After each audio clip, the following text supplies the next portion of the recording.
C'est le premier point de l'actualité de ce samedi. Bonjour à tous et bienvenue. Nous sommes le 2 novembre, lendemain de la Toussaint. C'est le jour de célébration des fidèles défunts dans le calendrier liturgique de l'Église catholique. C'est une journée d'intercession. On fait mémoire des défunts et on prie pour eux. C'est le 2 novembre, normalement, qu'on devrait aller fleurir les tombes et se recueillir auprès de nos proches disparus. La Toussaint, 1er novembre, est le jour de commémoration des défunts. 2 novembre sont souvent confondus, mais il s'agit de deux fêtes bien distinctes.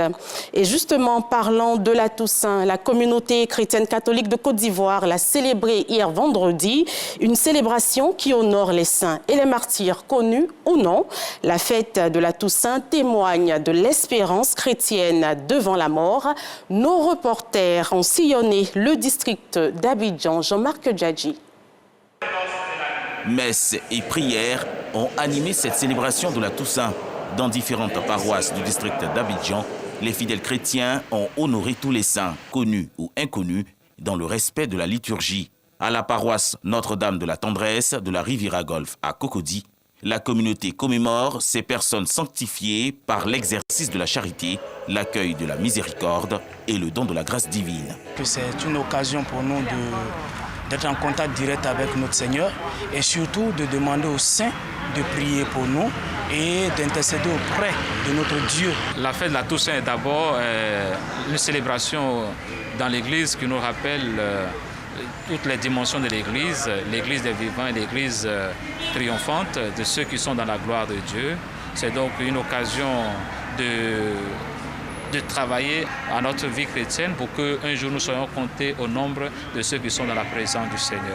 La fête de la Toussaint unit Christ à tous les saints déjà parvenus à la béatitude. La bénédiction solennelle est l'occasion pour les fidèles chrétiens de la paroisse Sainte-Famille de la Riviera 2 d'invoquer les saints, demandant leur intercession et leur bénédiction. En cette fête aujourd'hui de la Toussaint, j'invite tout le monde tout simplement à prendre la direction du mont Everest, enfin c'est une manière de dire, à s'élever comme un arbre, à regarder le ciel, pas le ciel physique, mais le ciel de la grandeur de l'homme sur terre. Les valeurs de la cohésion sociale et de la paix en Côte d'Ivoire ont été prônées durant le rituel de cette célébration religieuse riche en symboles.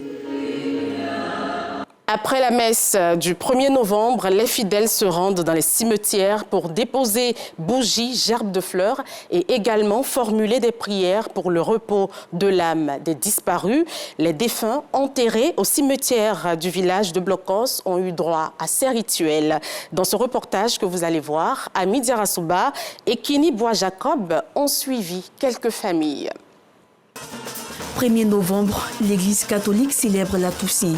Plusieurs profitent de ce jour férié pour se recueillir sur la tombe de leurs défunts. En cette circonstance, des prières, bougies et gerbes de fleurs y sont exposées. Au cimetière du village de Blocos, Didier Akou est venu prier pour le repos de l'âme de son père et de son petit frère, Angelo Douba. C'est toujours difficile d'accepter le départ des êtres qui vous est cher. Mais c'est la vie, on ne peut rien faire avec. J'ai demandé à Dieu d'accepter leur âme et qu'ils soient toujours près d'eux. Non loin de là, la petite Nelly et sa famille sont en pleine prière. Ils intercèdent auprès de Dieu pour son grand-père. Je suis venue saluer mon grand-père. Que Dieu protège mon grand-père. Ici, repose à jamais le père, la mère, le frère aîné et les deux sœurs de Vianney Chou. Vraiment, c'est vrai, ils ne sont pas sur la terre maintenant avec nous. Mais on pense toujours à eux.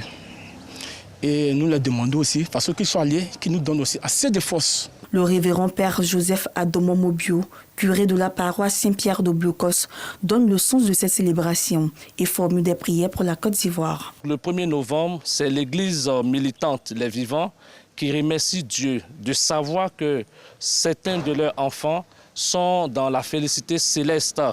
Ils ont cherché donc Dieu avec droiture. Et étant dans cette communion des saints, dans la gloire du ciel, l'Église glorifie le Seigneur pour cette merveille et invite ces enfants que nous sommes à imiter aussi nos ancêtres dans la foi. Que Dieu vraiment ait pitié de nous dans notre marche à sa suite, qu'il ait pitié de notre Côte d'Ivoire. Cette fête de tous les saints est une occasion pour les vivants d'honorer la mémoire de leurs disparus. Que l'âme de nos proches disparus repose en paix. Autre chose à présent, dans notre pays, hier vendredi, jour férié, n'était pas de tout repos pour les bulldozers du district autonome d'Abidjan. Tôt le matin, ces machines ont procédé à la démolition de plusieurs magasins et commerces installés de manière anarchique au niveau d'Adjamé Liberté.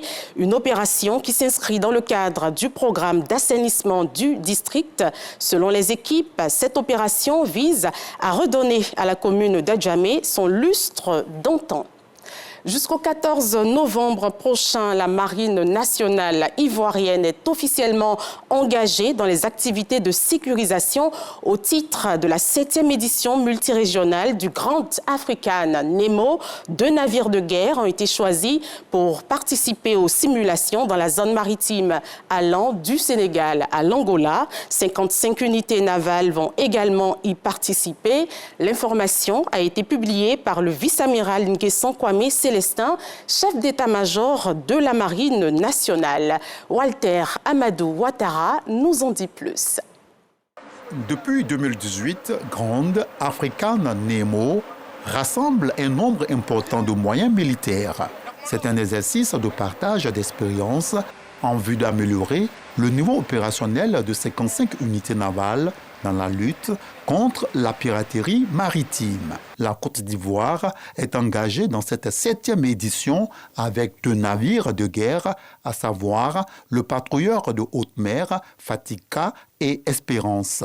En plus des exercices nationaux, il y aura des exercices zonaux et le patrouilleur de haute mer contre-amiral Fadiga ira dans les eaux de la Guinée, de la Sierra Leone, du Libéria, pour pouvoir, avec les marines partenaires, faire des exercices sur la pêche INN, la piraterie, le narcotrafic. Gano représente une occasion unique de mutualiser nos moyens et de partager nos connaissances. En mobilisant les capacités navales et aériennes de nos nations, ainsi que celles de nos administrations de l'action de l'État en mer, nous sommes en mesure de renforcer nos compétences et d'améliorer notre coordination face aux défis maritimes qui nous concernent tous. Débuté le 30 octobre 2024, cet exercice majeur multirégional pour la sécurisation du golfe de Guinée est co-organisé par la Marine nationale française et l'architecture de Yaoundé. Il va s'achever le 14 novembre prochain. Direction Paris, où le Salon du chocolat compte plus de 500 exposants. Un espace chocolaté sur lequel on enregistre une dizaine de stands ivoiriens. Le conseil Café Cacao a décidé de marquer l'événement en occupant des places stratégiques pour promouvoir le cacao durable et traçable de la Côte d'Ivoire. Les stands ivoiriens à la loupe, un élément proposé par nos envoyés spéciaux Delphine Bla et Traoré Zakaria. Le Salon du chocolat de Paris, c'est le rendez-vous incontournable pour satisfaire les papilles. Pour cette 29e édition gourmande, le conseil Café Cacao a mis les petits plats dans les grands. La coopérative Sympa qui est représentée, Naka Café. Vous avez un jeune artisan chocolatier, Louise Gossou, qui travaille le cacao de Côte d'Ivoire à la façon belge. Vous avez l'impression de manger des chocolats belges. Nous accueillons les visiteurs avec un visuel qui indique que nous sommes premier producteur mondial de cacao. Évidemment, tout le monde aura reconnu notre emblème national, l'éléphant de Côte d'Ivoire. Et donc, vous avez ce slogan qui a été adopté par le Conseil du cacao pour l'année 2024, la Côte d'Ivoire engagée pour un cacao durable et traçable.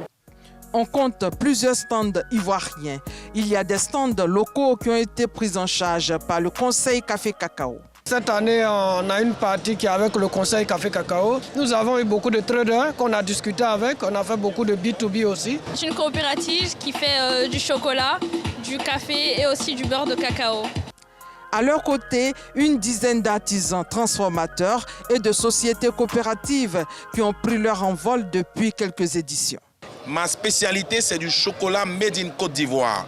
On a les saveurs tropicales.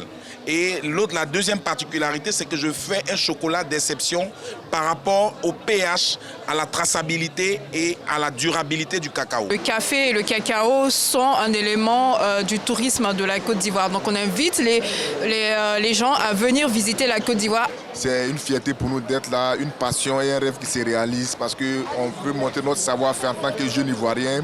On est sur toute la chaîne des valeurs de cacao. Avec le conseil qu'on a fait notre premier salon, on est venu en 2021 Et c'est très bien. Et du coup, ça nous a ouvert la porte encore à d'autres salons. 2 niveaux au Salon de chocolat de Paris. Le premier pour les pays producteurs et le deuxième pour les professionnels de la transformation et les artisans chocolatiers. L'Arabie Saoudite, invité d'honneur au Salon du chocolat de Paris avec 10 stands et c'est leur première participation. Notre spécialité, c'est l'arabesque. C'est fait à base de pistache et de halva. Du coup, ça a l'air très oriental, qui fait succès aujourd'hui au salon. Démonstration et dégustation. La Côte d'Ivoire qui travaille leader mondial du cacao. Le Salon du chocolat de Paris, c'est plus de 500 exposants venus du monde entier, représentant 60 pays et 200 000 visiteurs par jour. Un mot de culture dans ce 6h30. La 9e édition du festival Adaye Kessié s'est ouverte le mercredi 30 octobre dernier. Les peuples transfrontaliers, les valeurs culturelles en partage. C'est le thème de cette édition placée sous le patronage du ministre de la Défense, Téné Birahima Ouattara. Le festival Adaye Kessié, c'est le rendez-vous culturel et identitaire majeur du Zanzan. Michel Mambo. Le festival Adaye Kessié, devenu une véritable institution dans la région du Zanzan. Rassemblant chaque année des milliers de participants, l'événement est à la fois une célébration festive et une communion identitaire. Ici, les visiteurs découvrent les coutumes, les danses et l'artisanat de cette région, renouant avec culture locale et histoire du royaume. Les peuples transfrontaliers, les valeurs culturelles en partage. Le thème choisi cette année invite à la réflexion. Ce festival vise à promouvoir la paix et la cohésion sociale entre les peuples de la région et ceux des pays voisins, rappelant l'importance d'une culture qui transcende les frontières. Les peuples transfrontaliers, ce que nous avons en commun avec ces peuples, ce sont les frontières. Et c'est pour cela que les peuples transfrontaliers de la Côte d'Ivoire, aujourd'hui unis ici à Tabagne, pour la 9e édition de l'Adaye Kessié, pour qu'il y ait, pour symboliser la paix des frontières au niveau de la Côte d'Ivoire. Souvent on nous dit qu'il faut voyager pour aller voir la culture des autres. Si cette culture vient vers nous, ben c'est une joie, surtout dans le Gontougo. Ben le ministre d'État en est très fier et il le félicite et remercie le commissaire de l'Adaye Kessié pour cette innovation. Le festival Adaye Kessié s'inscrit dans la préservation des valeurs traditionnelles et la consolidation des liens entre les peuples. C'était plutôt le compte-rendu d'Herman Guivet. Hors de chez nous, au Maroc, la 7e édition du Salon de l'aéronautique s'achève ce samedi.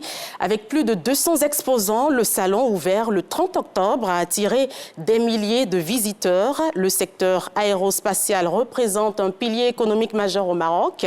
Selon le ministère marocain de l'Industrie et du Commerce, plus de 42% des pièces détachées d'un avion sont produites dans le pays. Rappelons que le salon de l'aéronautique de Marrakech a lieu tous les 2 ans depuis 2008. C'est la fin de ce 6h30. Merci de l'avoir suivi. Je vous retrouve demain à la même heure. Agréable samedi et prudence sur les routes.